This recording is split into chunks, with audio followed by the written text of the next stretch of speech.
I wanted to talk to you guys about how I use positivity in my own journey. Um, Basically, when I had to leave my job in 2012 due to my health,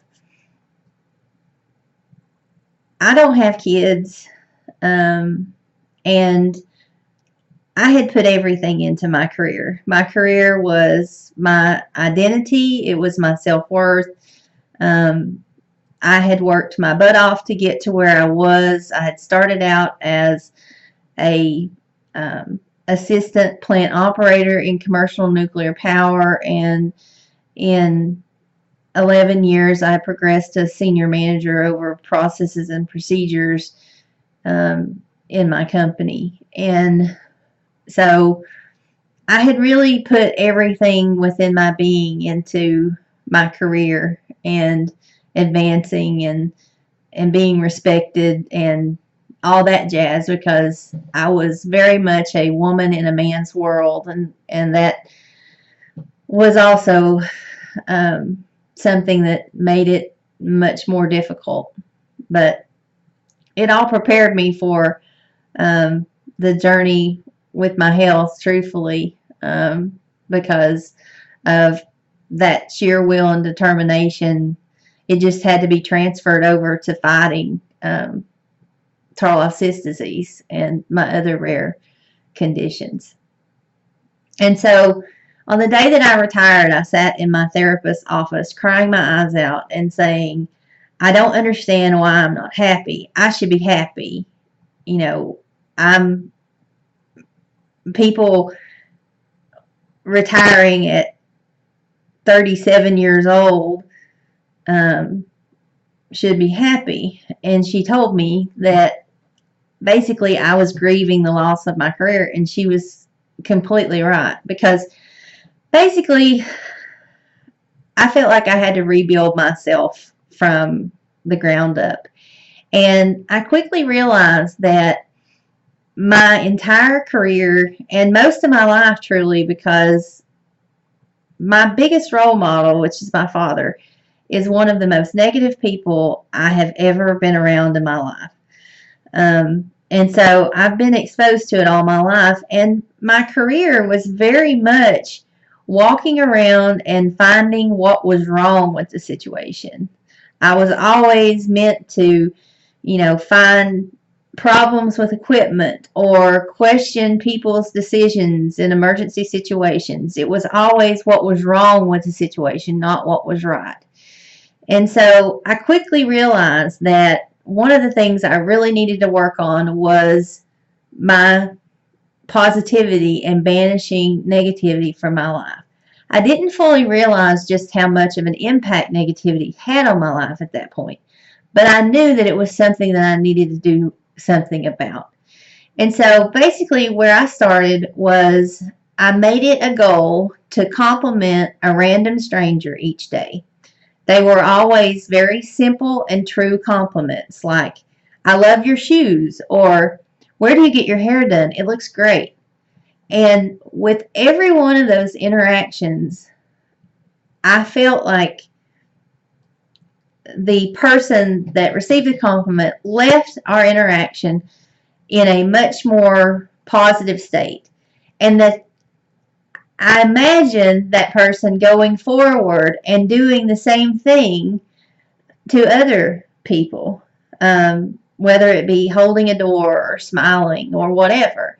And I imagine that, by the end of the day, that one interaction that I had and that person going on and possibly furthering it and paying it forward, that I had created an immeasurable wave of positivity that basically came back into my body and healed myself. It may sound hokey.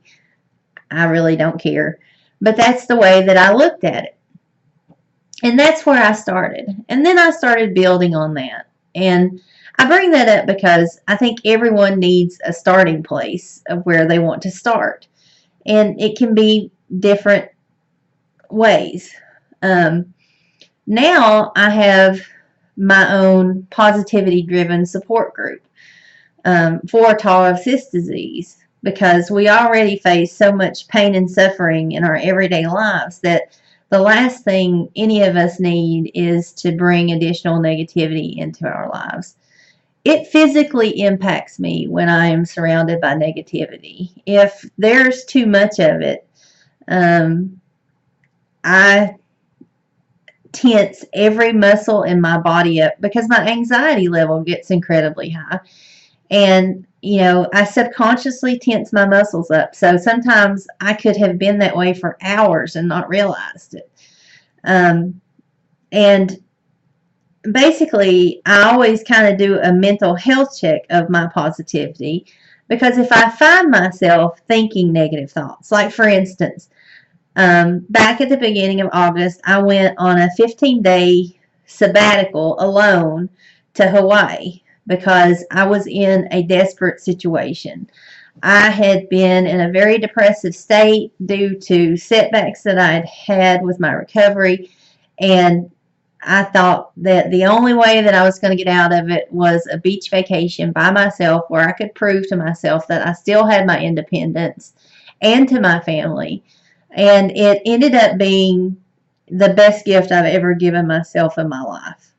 But when I first started out, I was in Airbnb hell. The place that I had rented was not as advertised, and I was miserable because I had specifically asked the owners if there was a place for me to use my heating pads, because I start each day on heating pads for an untold amount of time until I feel better. And I was assured that there was a place where I could be comfortable and use that. However, when I got to the house, there was absolutely no air conditioning, and there was absolutely no airflow in that house. And plus, they had said that they had cats, but basically they had 6 cats of their own, and they left the front door open all the time with the screen ripped out for every cat in the neighborhood to just traipse through the house at any time. Well, I wasn't really worried about cats. I was worried about people coming in. And, I had pain medications with me. And so I could not leave the house with them leaving the front door open all the time with my medications there. I tried going to the beach one time with my medications, but I couldn't leave them in the car because of the heat, and so I was forced to take them in my bag on the beach, and you can only imagine how uncomfortable that was because I couldn't relax the whole time. And so basically, I ended up sitting on the couch in that house watching TV while I waited for my hubby to send me something that I had forgotten, because I couldn't leave until that package arrived. And I really was trying to decide if I was going to find somewhere else, because, I was afraid that I was just going to, quote unquote, hop out of the frying pan into the fire, and I was going to end up in a worse situation. So I was really contemplating what I could and couldn't put up with. But when I realized that it was becoming impossible for me to see any positives out of where I was, because even though it was an awful place, it was dirty. I mean, really, I can give you a laundry list of things that were just completely awful about it. It had an amazing pool. And when I got to the point of where the pool wasn't amazing anymore, I knew that that was the time that I needed to move on, because, that's the way that negativity gets a hold of you, is that you get to the point of where everything becomes negative if you let it. And so, with this disease, my approach is that, when I came out of surgery, I had amazing pain relief, but my bowels did get worse. Well, I believe that focusing on my bowels and talking about my bowels constantly basically gives that negative the power to rule my world. And so I don't talk about it a lot because I don't want to give it the power to rule my world. And that's what works for me. Everyone employs positively differently. But those are the ways I employ it in my own life. And so, you know, consider doing that. It can be as simple as you deleting words from your vocabulary, because that's one of the things that I'm working on now, because I have a tendency to use the word hate a lot. I will say, I hate that, or I hate this, when that's truly too strong of a word. And so I'm trying to banish certain words from my vocabulary. That's, my work in progress right now. But, it can be as simple as you rephrasing things. That's a good start. The compliments are a good start, because that provides immediate feedback and gratification, which I'm all about immediate feedback and gratification. But think of ways to incorporate positivity into your life, and I'm sure that soon you will see a difference in your outlook, and it truly impacts everything.